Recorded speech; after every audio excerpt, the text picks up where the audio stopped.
La demande alimentaire en Afrique de l'Ouest et du Centre, en particulier dans les centres urbains en croissance, devrait augmenter d'environ 60 à 80% d'ici 2050.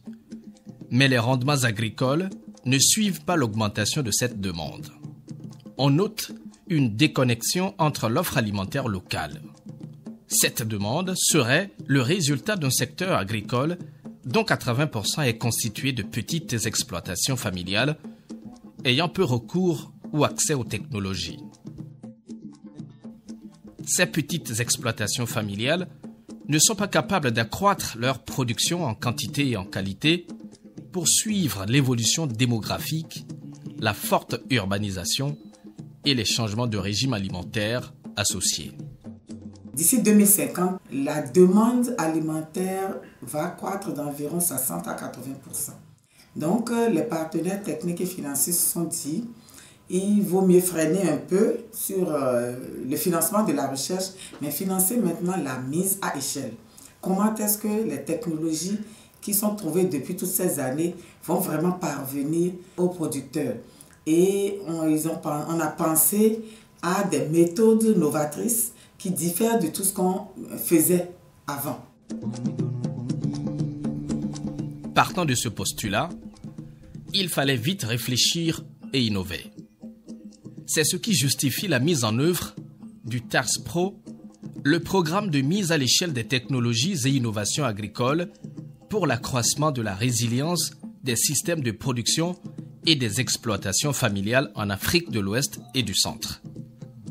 Ce programme prévoit un meilleur déploiement des technologies et innovations résilientes, genre et nutrition sensible, avant-gardistes à travers 4 approches. L'une des premières approches de mise à échelle de ce programme, c'est les plateformes d'innovation. Ça, c'est directement aux acteurs là que nous parlons par rapport, par exemple, à l'oignon. Qu'est-ce que vous avez comme contrainte? Quelle technologie il vous faut? Et on recherche la technologie et on en parle avec eux. Donc, c'est une première méthode. La deuxième méthode, c'est le parc de technologie et d'innovation, qui est un espace où l'on met en place des technologies éprouvées, trouvées par la recherche du pays. Et sous diverses formes. Selon la technologie, la forme de présentation est différente. Nous avons les pôles d'immersion communautaire qui vont être installés dans la zone d'intervention du projet. Justement, le programme TARS Pro est mis en œuvre dans les 4 départements du nord du Bénin. Et c'est dans 2 de ces départements que nous allons installer 2 pôles d'immersion communautaire. Et qu'est-ce que c'est ces pôles d'immersion communautaire? C'est des sites où les producteurs qui ne vont pas forcément descendre jusque dans le parc peuvent voir une grande partie quand même des technologies, mais c'est la partie des technologies qu'ils ont choisi. Ceux qui viendront dans le parc font des choix et on installe ça dans les pôles. Comme ça, les autres peuvent voir. Ça fait ce qu'on appelle boule de neige. Et nous voulons augmenter les taux d'adoption des technologies pour pouvoir augmenter la production agricole et combattre ainsi l'insécurité alimentaire et nutritionnelle. Une approche dont je n'ai peut-être pas encore parlé, le village intelligent face au climat. Dans la commune de Tchaourou, le village s'appelle Worogui-Goura, un village pilote où tout ce qu'il y a comme technologie de résilience face au changement climatique vont être installés. Worogui-Goura, un village de la commune de Tchaourou dans le département du Borgo. Nous sommes dans le premier village climato-intelligent du Bénin. Ici, les producteurs récoltent des graines du mukuna sous l'égide du roi du village dans leur champ-école. Avant de semer les 5 sacs de semences mis à disposition, le climat a été étudié. À l'heure qu'on a commencé le champ là, nous on ne sait en tout cas qu'à l'heure là, le maïs là, ça va donner. Et nous sommes aussi contactés avec la météo. On fait contacter, on a même fait du WhatsApp. S'il y a pluie après-demain, on doit savoir. Même s'il y a pluie demain et tu veux mettre anglais demain là, tu ne vas pas mettre anglais. Là, les météos, on se contacte. S'il y a ça, on prévient aux gens, tel jour il y a la pluie. Surtout les gens même sont étonnés. Avec ce que dans le village, il n'y a pas d'entente. Maintenant, par la grâce de notre projet, il y a beaucoup d'entente. Ils ont fait ce qu'on n'a jamais vu. Puisque en temps, nous, on sème les maïs sans même mukuna dedans. Par exemple, mukuna qu'ils ont dit d'enlever maintenant, on n'a jamais semé le mukuna dans le maïs. Et maintenant, on voit que ça va développer la terre. Le roi en personne conduit ses fils et filles au champ pour les amener à avoir du cœur à l'ouvrage. Lui-même est un maraîcher. Sur ses terres, il fait aussi une expérimentation.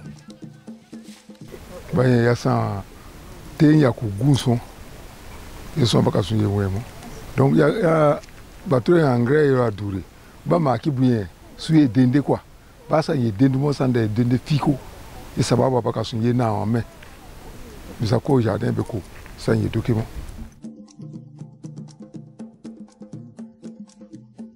En plus du compost, les maraîchers du Vic, le village intelligent face au climat, reçoivent des engrais organiques, tandis que les producteurs bénéficient des différentes semences de céréales retenues par le Vic. Les dites semences proviennent d'ici. Le parc de technologie de Niaouli, dans la commune d'Alada, arrondissement d'Atogan. Les chercheurs prennent leur quartier sur cet espace pour créer les variétés adaptées aux variabilités climatiques pour une agriculture intelligente. Hafiz Salami travaille dans le programme de recherche sur le maïs au CRA Sud de l'INRAB, l'Institut national des recherches agricoles du Bénin. Nous avons essentiellement 6 technologies qui ont été promues. Nous avons dans un premier temps la TZL Comp, qui est une variété de maïs à cycle intermédiaire et qui a la particularité d'être très productive. Et également, elle est vraiment adaptée à résister au changement climatique. Nous avons également mis en exergue ici la variété TZE Pop STR QTL, qui est une variété qui est précoce, une variété précoce d'environ 90 jours, et qui a la particularité d'avoir été enrichie en certains acides aminés qui sont essentiels pour notre organisme, notamment la lysine et la tryptophane. Donc l'avantage d'utiliser cette variété, c'est qu'elle permet quand même, en dehors des avantages que le maïs nous offre, de pouvoir avoir une richesse en termes de nutriments. Nous avons la variété Faba QPM, qui est une variété également intermédiaire et qui également est très productive. Nous avons 2 nouvelles variétés qui sont nouvelles dans le dispositif, en ce sens que ce sont des variétés hybrides que nos producteurs n'avaient pas l'habitude de produire, mais qui aujourd'hui se révèlent être des variétés plus productives que les variétés composites qu'on avait l'habitude d'utiliser.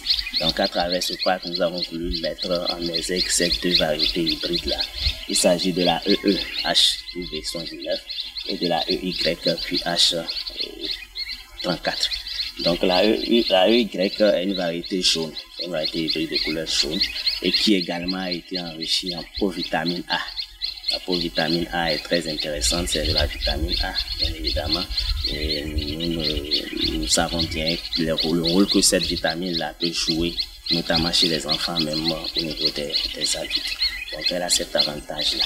Et également très productive, résiste également aux différents stress environnementaux que nous avons. Et enfin, nous avons une variété composite, la EVTT 97, qui est quand même largement connue de nos producteurs. Donc elle a été un peu utilisée comme un témoin dans le dispositif qui a été mis en place.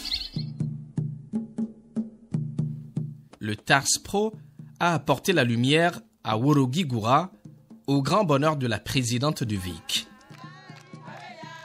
Elle a beaucoup gagné en un temps record.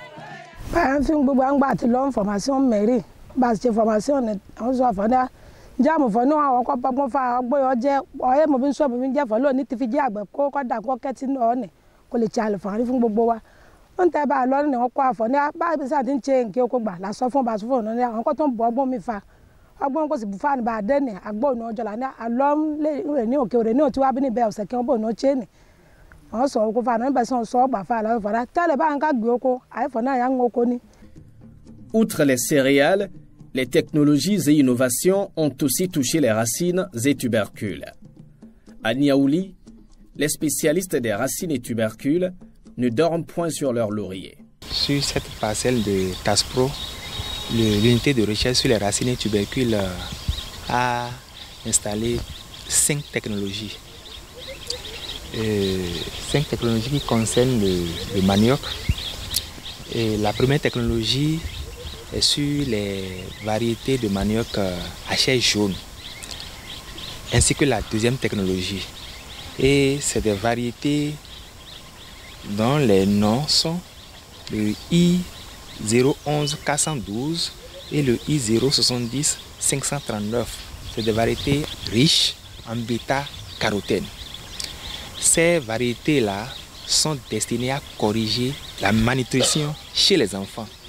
Ça peut aussi toutefois aider tous les hommes à prévenir les maux oculaires compte tenu de la bêta-carotène qui est dedans. Il faut avouer que ce n'est pas que ces deux-là que nous avons, mais les deux-là sont les meilleurs de l'ensemble.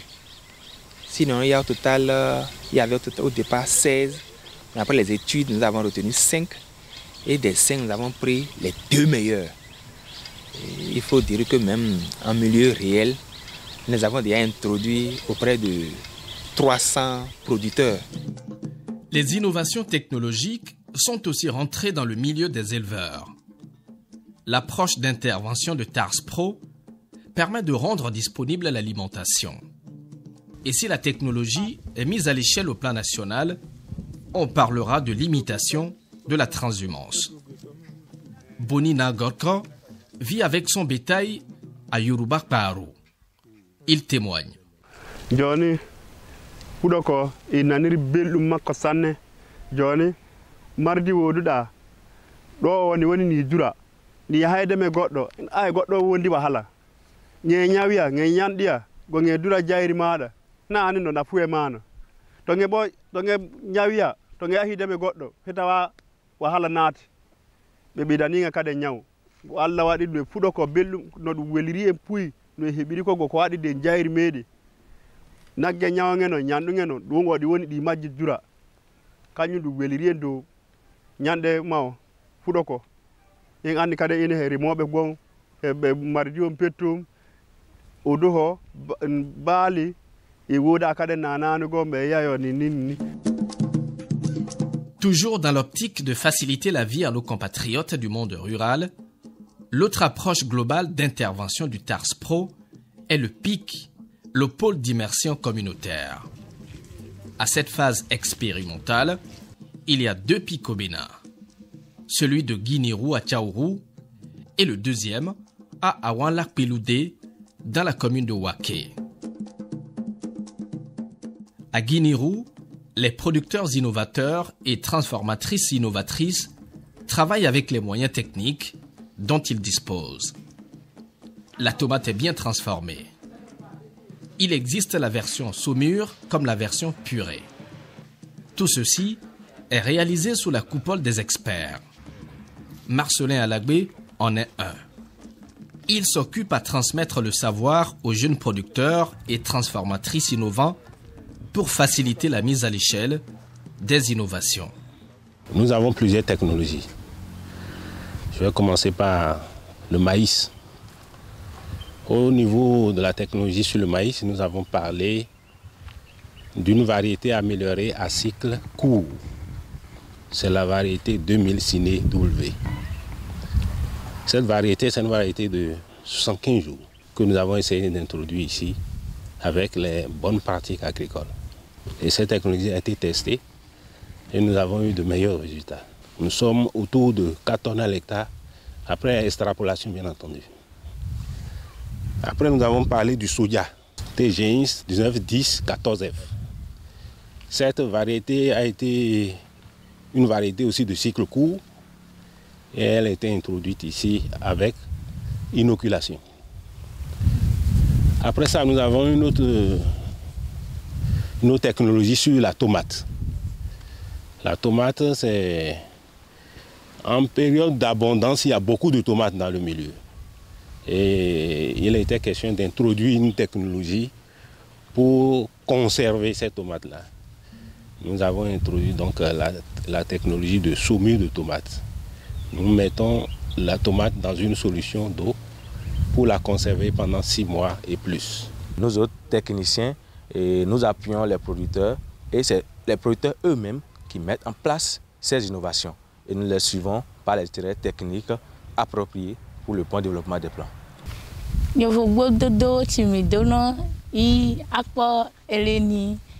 Et on va planifier kakache ça ni do petre yo fo gododo me no ni dio esugbota na so sa ha po e akpon e tie on va planifier mo le han na dede keke avero de ka ina se on va planifier. Les mêmes technologies sont introduites à Awan-Lac-Peloudé dans la commune de Waké. Outre le maïs, le soja et la transformation de la tomate, le manioc est en pleine expérimentation ici. La différence est nette dans les 2 champs de manioc, rien qu'à voir la forme des tiges et feuilles. Les bénéficiaires témoignent. Par rapport au rendement, si nous prenons quand on fait un cas ici, rare fois tu vas avoir nos semences. Dans le cas, tu vas trouver 4 sacs. Ce n'est pas possible. Mais par rapport à ça, là, notre semence là, on voit que si on suit bien les procédures comme les experts nous ont et les techniciens nous montrent là, on va dépasser. Dans notre milieu ici, nous sommes 4 transformatrices. On a choisi ça parce que dans notre zone ici, là, c'est ce qui est plus rentable, quoi. On sait qu'on peut faire ça et aller voir sur le marché, même pour consommer ça dans notre famille, pour notre propre santé. L'autre technologie qui fait le bonheur des populations est la plateforme d'innovation qui regroupe la transformation de mangue, de maïs, du soja et du lait de vache. À Niki, la plateforme d'innovation fromage et lait de vache permet d'améliorer les techniques ancestrales de préparation du fromage. Ici, à Kosoko, les leçons d'hygiène sont bien apprises.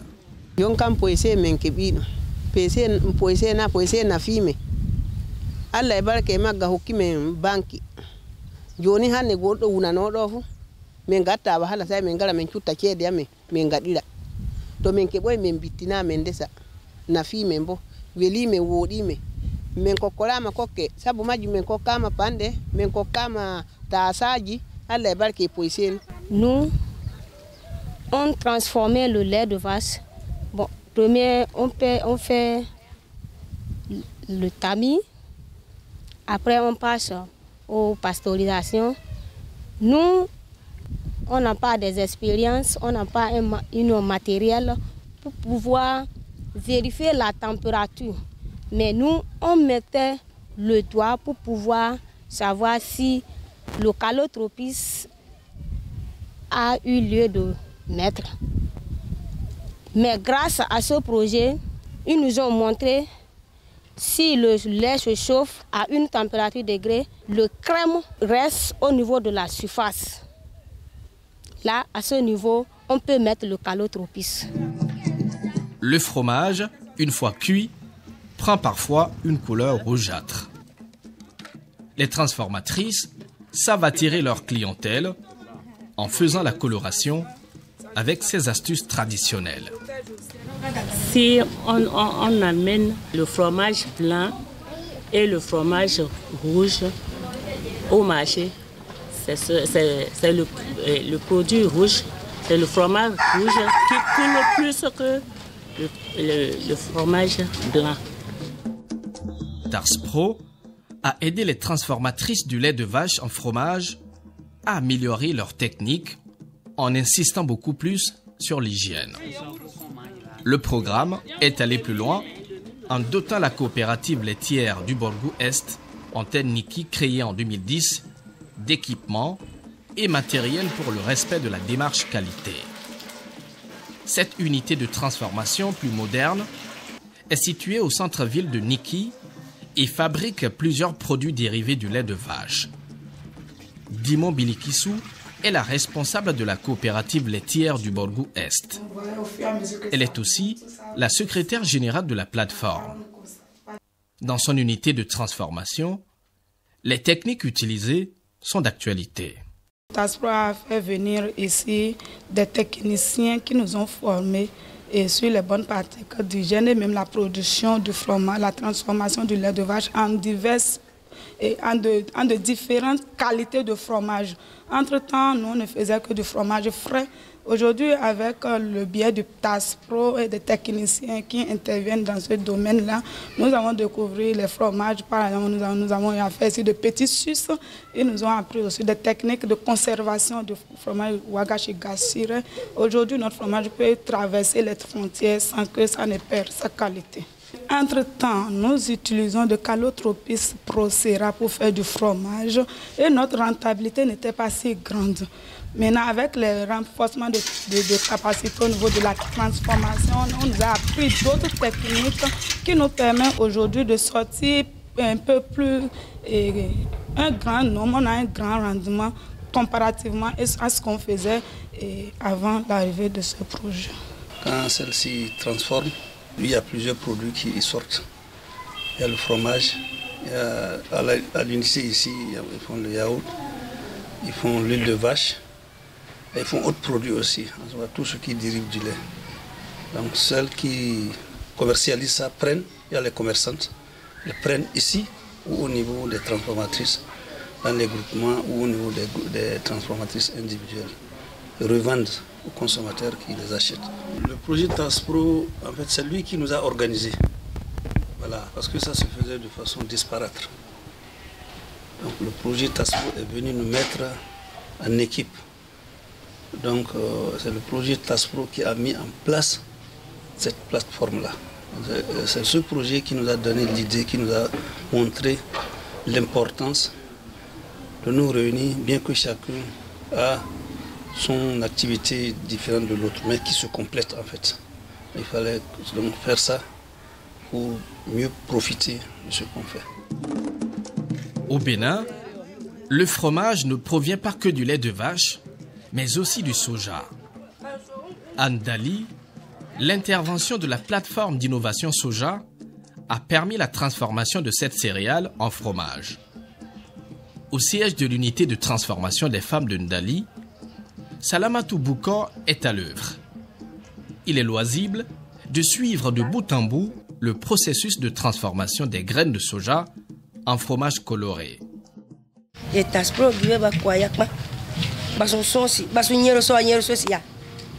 Mais domin sara eko ama sarako yen kobira mais ça yeme suma sa la kam ma wa sonyer so sia ma wa so si me ko kate ko tanka wa mamma to ba ma hu so si me ka e karako asara awasi to ba ka da sono ba bu non wa ama emo ya mo anga sa ma tu yeya ye una ne yera na mi banye bo me gama baga turuma bara duke ya wekero yande bemi banye gama baga turuma boko eso babu duke wekero mama ye duke wekero baben daga mami bara yene kororo sa ya koroti aboko duke banka ya bumo yuka gbisi kadema ya nsuya toto ya ba korote duke kadema ya somina ama yene mi ye yene kobu ya kasen bomi yanga salon ko bukunse yenin gya sewa ka gina wasi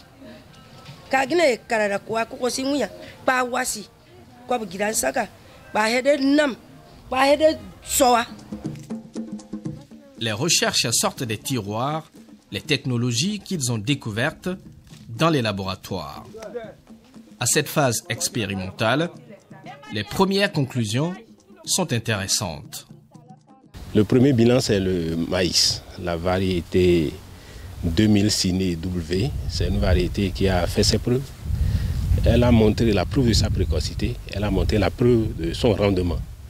Et ça a intéressé les populations. Il y a plusieurs demandes qui sont inscrites. Les gens nous demandent de cette variété. Et nous avons commencé par préparer la mise en place des semences pour cette campagne-ci. La variété de soja aussi a été bien acceptée. Malgré que le temps était parti, nous avons installé ça en août Le soja est conseillé d'être mis en juin ou juillet, mais c'est en août qu'on a mis.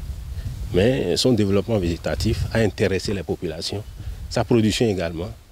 Et ça aussi, nous avons les semences que nous allons mettre à la disposition des producteurs. Ça va effectivement permettre d'améliorer la production agricole dans notre pays, surtout pour le maïs et le riz. Parce que ce sont des spéculations, c'est quelque chose que le Béninois mange tous les jours. Et nous pensons que les objectifs seront atteints et nous pouvons démultiplier ces parcs dans d'autres endroits du pays. Parce qu'un seul endroit, ça ne suffira certainement pas. Et comme on l'a dit, c'est sur 12 ans. Et la prochaine phase, et nous espérons l'obtenir de toute façon parce que ce n'est pas automatique. À la prochaine phase, nous pouvons installer un parc dans en un autre endroit et des pôles aussi en un autre endroit. Ce qui permettra peut-être aux sudistes d'avoir aussi leur parc, au centre du pays d'avoir leur parc et donc forcément à force d'utiliser les technologies qu'ils verront. TARS Pro est donc sur le bon chemin. D'autres technologies sont actuellement en cours d'introduction dans les champs-écoles. Dès que les tests seront concluants, suivra la mise à échelle afin de permettre aux producteurs et transformateurs de bien vivre de leur travail. Le Béninois lambda, par ricochet, pourra aussi bien manger et à peu de frais avec une agriculture résiliente.